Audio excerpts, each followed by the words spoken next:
उत्तर प्रदेश का सबसे बड़ा चुनाव। यूपी में किसकी बनेगी सरकार? कौन से होंगे मुद्दे? किसके सर सजेगा जीत का ताज?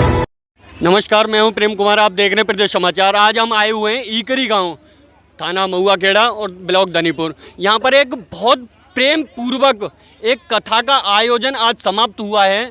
कथा चल रही थी जो कि आज हमारे यहाँ परम पूजनीय आदरणीय हमारे व्यास जी महाराज जी हैं।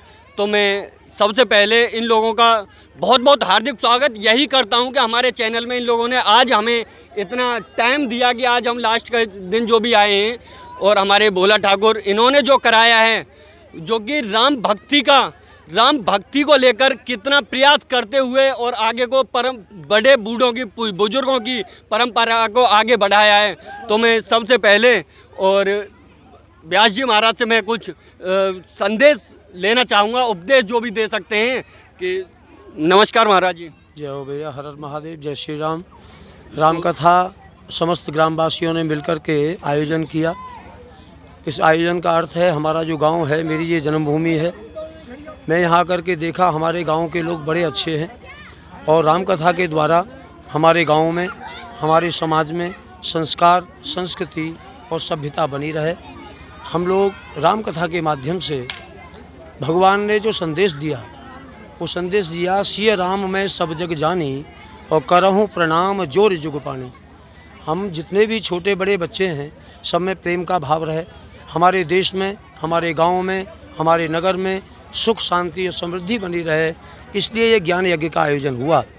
इस ज्ञान यज्ञ में जो चर्चा हुई, 9 दिन तक कथा हुई, समस्त ग्रामवासियों ने बढ़ चढ़ करके भाग लिया और उस भाग लेने में इतने प्रेम से कथा को सुना, आनंद के साथ कथा को सुना।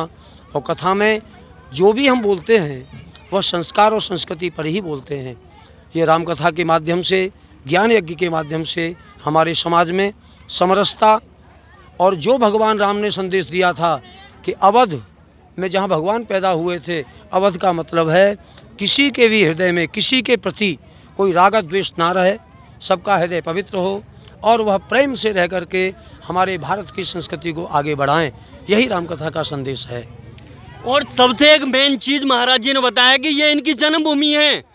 जन्मभूमि होने का, और देखो कितना गांव में और इतना उपदेश मिले, इतना लोगों ने साथ दिया। और मैं कुछ बोला भैया हैं हमारे, जो कि मैं इनसे भी कुछ 2 शब्द कहलवाने के लिए थोड़ा नहीं, मैं थोड़ा बोला भैया आप थोड़ा भैया आगे के लिए आगे के लिए। और हमारे एक भैया और हैं जो कि श्री राम भैया, ये हमारा ईकरी गांव हमारे ऐसे पूजनीय ब्राह्मणों की जन्मभूमि है।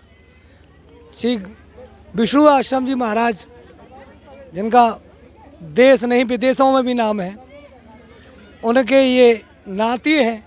इनके मुखारबिंद से ये श्री राम कथा की अमृत वर्षा इस ईकरी गांव में प्रत्येक 18 जनवरी पिछली 4 सालों से भी प्रयास होते चले आ रहे हैं, लेकिन अब के राम कथा हुई है। और शायद कोशिश करते हैं हम सब ईकरी ग्रामवासी मिलकर कि हर वर्ष इसी 18 तारीख को इनका भंडारा और राम कथा का आयोजन हुआ करेगा। जय श्री राम। और सबसे एक मेन चीज कि आज की तारीख में एक मंदिर का, एक विशाल मंदिर का एक मूर्ति स्थापना जो हुई थी, उसी के उपलक्ष्य में ये लोग आपस में मिल करके एक राम कथा का 4 साल से और करते चले आ रहे हैं, राम कथा की अमृत वर्षा। तो मैं आगे के लिए बस, और मैं हाँ गुरुजी और कुछ भी कह रहे हैं थोड़ा मैं उनसे। और ये मेरी जन्मभूमि तो है ही। मैं जिस परिवार का बालक हूँ, मेरे परिवार में परम भागवत संत स्वामी श्री विष्णु आश्रम जी महाराज, परम पूज्य प्रातस्मरणीय स्वामी श्री नारायण आश्रम जी महाराज इसी जन्मभूमि के महासंत थे, जिनका पूरे भारतवर्ष में विख्यात हैं। भागवत के ऐसे विद्वान थे जिनको कलयुग का सुखदेव कहा जाता है। हमने शिक्षा दीक्षा सब उन्हीं महापुरुष से प्राप्त की।